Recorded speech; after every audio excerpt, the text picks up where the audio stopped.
নির্বাচনী জনসভায় উপস্থিত আজকের সভার সম্মানিত সভাপতি, বাংলাদেশ জামায়াতে ইসলামী নবীনগর উপজেলা শাখার সম্মানিত আমির জনাব মোহাম্মদ মুখলিসুর রহমান, উপস্থিত আছেন জুলাই বীর যোদ্ধা ক্যাপ্টেন হাসনাত আব্দুল্লাহ, বক্তব্য রেখেছেন প্রধান বক্তা জনাব মোহাম্মদ মোবারক হোসেন, আমির বাংলাদেশ জামায়াতে ইসলামী ব্রাহ্মণবাড়িয়া জেলা। বিশেষ অতিথি হিসেবে বক্তব্য রেখেছেন নবীনগর মাটি ও মানুষের নেতা, যিনি ইতিমধ্যে নবীনগরের প্রত্যন্ত অঞ্চলে ঘুরে ঘুরে মানুষের হৃদয়ে জায়গা করে নিয়েছেন, আমার অত্যন্ত শ্রদ্ধাভাজন ব্যক্তিত্ব জনাব অ্যাডভোকেট আব্দুল বাতেন ভাই। আমন্ত্রিত অতিথিবৃন্দ, সামনে বসা ছাত্র জনতা, আলেম ওলামা তুলাবা সহ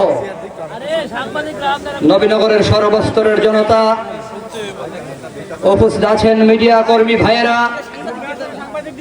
প্রশাসনের বিভিন্ন পর্যায়ের ব্যক্তিবর্গ, আজকে এখানে যারা এসেছেন আপনারা সকলেই অবগত আছেন। আমরা শুধুমাত্র একদিন সময় পেয়েছি। আজকের নির্বাচনী জনসভায় ক্যাপ্টেন হাসনাত আব্দুল্লাহ আসবেন, একদিন আগে জেনেছি এবং শুধুমাত্র ফেসবুকে প্রচার করেছি। এই একদিনের প্রচারে আজকের উপস্থিতি প্রমাণ করে এই নবীনগরে রিকশার জোয়ার, রিকশার বিজয় কেউ ঠেকাতে পারবে না ইনশাআল্লাহ। আমি ভাই রিকশাওয়ালা, আমি জননেতাও না, নেতা হতে আসিও নাই। আপনারা সকলেই জানেন আমাকে কৃষ্ণনগরে জনতার চেয়ারম্যান বলা হয়। 4 বছর চেয়ারম্যানের দায়িত্ব পালন করে আরো 1টি বছর দায়িত্ব পালন করার সুযোগ থাকার পরও পদত্যাগ করে জাতীয় নির্বাচনে প্রার্থী হয়েছি। আমি কোনো মানুষের হৃদয়ের কথা বুঝি। অনেকেই আমারে প্রশ্ন করে, আপনি চেয়ারম্যানই শেষ করে উপজেলা ভাইস চেয়ারম্যান বা উপজেলা চেয়ারম্যান হওয়ার পরে সংসদ নির্বাচনে আসলে ভালো হতো।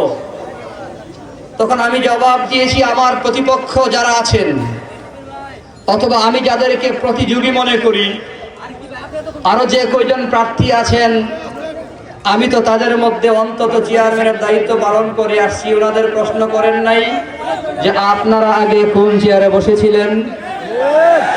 ওনারা তো মেম্বারের দায়িত্ব পালন করে নাই রে ভাই।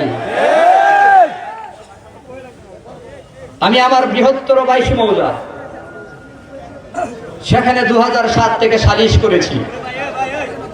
সালিশের রোজাতে থাকতাম।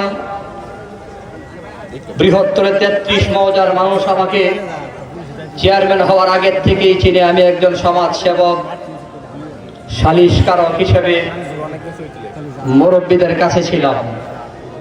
সময় যেহেতু কম, একটু পরেই মাগরিবের আজান হবে। আজকে আসলে আমি আর বক্তব্য দিতে চাই না।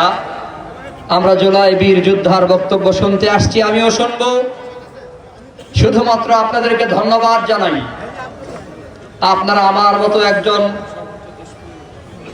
নগণ্য মানুষের ডাকে আহ্বানে অল্প সময়ের ভেতরে নিজের খেয়ে, নিজের পরে, নিজের টাকায় ভাড়া দিয়ে আজকে নবীনগরে আগমন করেছেন।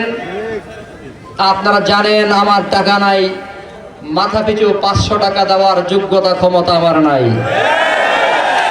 আমার কাছে ভাই বিরিয়ানির পোটলাও নাই,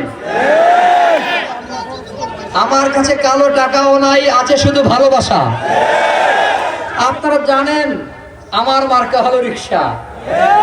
রিকশা মার্কা পাওয়ার পরেই আমি বুঝতে পেরেছি, রিকশা দিয়েই আমাকে বোঝানো হয়েছে তুমি একজন গরিব মানুষ, গরিবের বাহন। দ্বিতীয়ত বুঝেছি রিকশা চলতে হলে রাস্তা লাগে, ব্রিজ লাগে, কালভার্ট লাগে। অতএব রিকশা চলার রাস্তা এবং ব্রিজ, কালভার্ট আমাকে নির্মাণ করতেই হবে। আজকে শুরুতেই স্মরণ করতে চাই, এই পর্যন্ত আপনারা আমাকে যতটুকু চিনেছেন যতটুকু রিকশার গণজোয়ার তৈরি হয়েছে, এর মধ্যে যারা অবদান রেখেছেন তাদের মধ্যে অন্যতম হলো প্রবাসী ভাইয়েরা। আমার প্রবাসী ভাইয়েরা